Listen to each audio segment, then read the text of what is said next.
ज्ञान का अर्थ भी गीता में केवल ज्ञान योग ही नहीं है, फलरूप ज्ञान जो सब प्रकार के साधनों का फल है, जो ज्ञान निष्ठा और योग निष्ठा दोनों का फल है और जिसे यथार्थ ज्ञान अथवा तत्व ज्ञान भी कहते हैं, उसे भी ज्ञान शब्द से ही कहा है। चौथे अध्याय के 24वें और 25वें के उत्तरार्ध में ज्ञान योग का वर्णन है और इसी अध्याय के 36वें से 39वें तक में फलरूप ज्ञान का वर्णन है। इसी प्रकार अन्यत्र भी प्रसंगानुसार समझ लेना चाहिए। अब सांख्य निष्ठा और योग निष्ठा के क्या स्वरूप हैं, उन दोनों में क्या अंतर है, उनके कितने और कौन कौन से अवांतर भेद हैं तथा दोनों निष्ठाएं स्वतंत्र हैं अथवा परस्पर सापेक्ष हैं, इन निष्ठाओं के कौन कौन अधिकारी हैं इत्यादि विषयों पर संक्षेप से विचार किया जा रहा है। सांख्य निष्ठा और योग निष्ठा का स्वरूप एक संपूर्ण पदार्थ मृगतृष्णा के जल की भांति अथवा स्वप्न की सृष्टि के सदृश मायामय होने से माया के कार्य रूप संपूर्ण गुण ही गुणों में बरतते हैं। इस प्रकार समझकर मन, इंद्रिय और शरीर के द्वारा होने वाले समस्त कर्मों में कर्तापन के अभिमान से रहित होना तथा सर्वव्यापी सच्चिदानंद घन परमात्मा के स्वरूप में एक ही भाव से नित्य स्थित रहते हुए एक सच्चिदानंद घन वासुदेव के सिवा अन्य किसी के भी अस्तित्व का भाव न रहना, यह तो सांख्यनिष्ठा है। ज्ञान योग अथवा कर्म संन्यास भी इसी के नाम है और दो सब कुछ भगवान का समझकर सिद्धि असिद्धि में संभाव रखते हुए आसक्ति और फल की इच्छा का त्याग करके भगवताज्ञानुसार सब कर्मों का आचरण करना अथवा श्रद्धा भक्ति पूर्वक मन, वाणी और शरीर से सब प्रकार भगवान की शरण होकर नाम, गुण और प्रभाव सहित उनके स्वरूप का निरंतर चिंतन करना, यह योग निष्ठा है।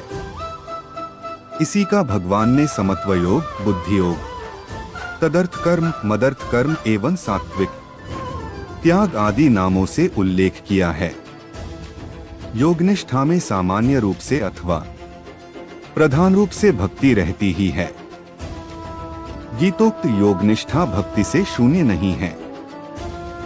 जहां भक्ति अथवा भगवान का स्पष्ट शब्दों में उल्लेख नहीं है, वहां भगवानों को भी भक्ति का पालन तो है ही। इस दृष्टि से भक्ति का संबंध भी वही है।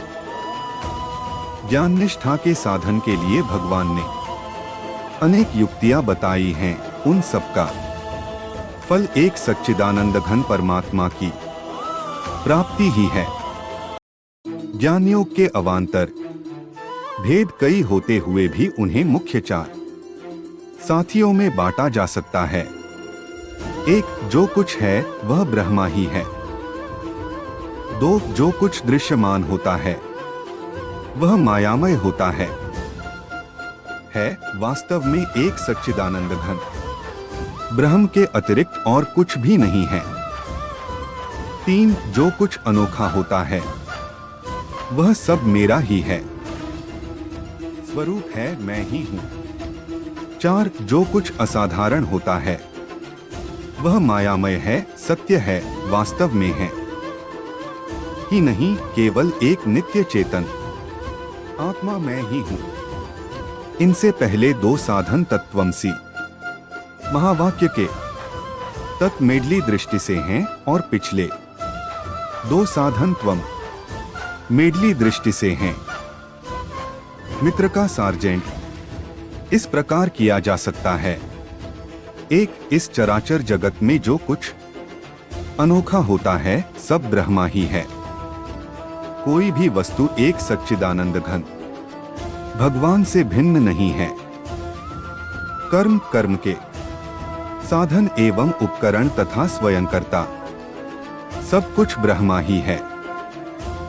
जिस प्रकार समुद्र में बर्फ के ढके ढेलों के बाहर और भीतर सब जगह जल ही जल व्याप्त है और वे ढेले स्वयं भी जल रूप हैं, उसी प्रकार सभी चराचर भूतों के बाहर भीतर परम परमात्म विद्यमान हैं और उन सभी भूतों के रूप में भी वे ही हैं।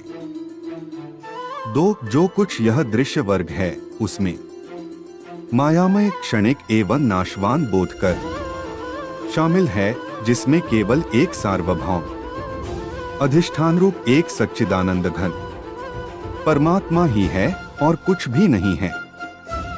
जैसे तत्व हुए बुद्धि को भी ब्रह्म में तद्रूप कर देना एवं परमात्मा में मन एक ही भाव से उन्हें उनके अपरोक्ष ज्ञान द्वारा स्थापित किया गया, यूनिटी प्राप्त कर लेना।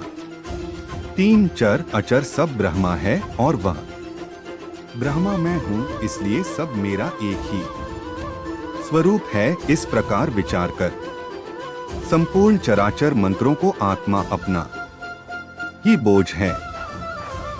इस प्रकार का साधन करने वाले की दृष्टि में एक के ब्रह्मा शिव अन्य कुछ भी नहीं रहते। फिर वह अपने उस विज्ञानानंद घन स्वरूप में ही आनंद का अनुभव करता है।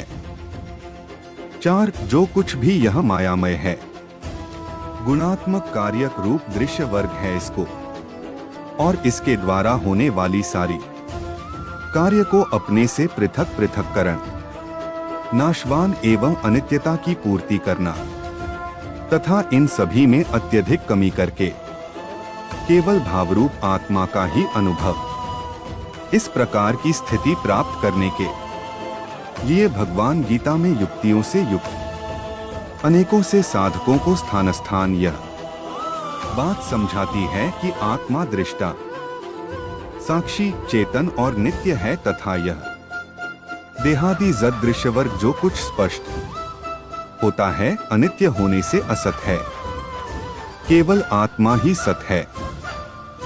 इसी बात को भगवान ने दूसरे अध्याय के 5वें से 30वें श्लोक तक स्थापित करने के लिए नित्य शुद्ध बुद्ध निराकार निर्विकार अक्रिय गुणातीत आत्मा के स्वरूप का वर्णन किया है। भेद रूप से साधन करने वाले पुरुषों को आत्मा का स्वरूप एक ऐसा ही साधनात्मक साधन करने से आत्मा का साक्षात्कार होता है।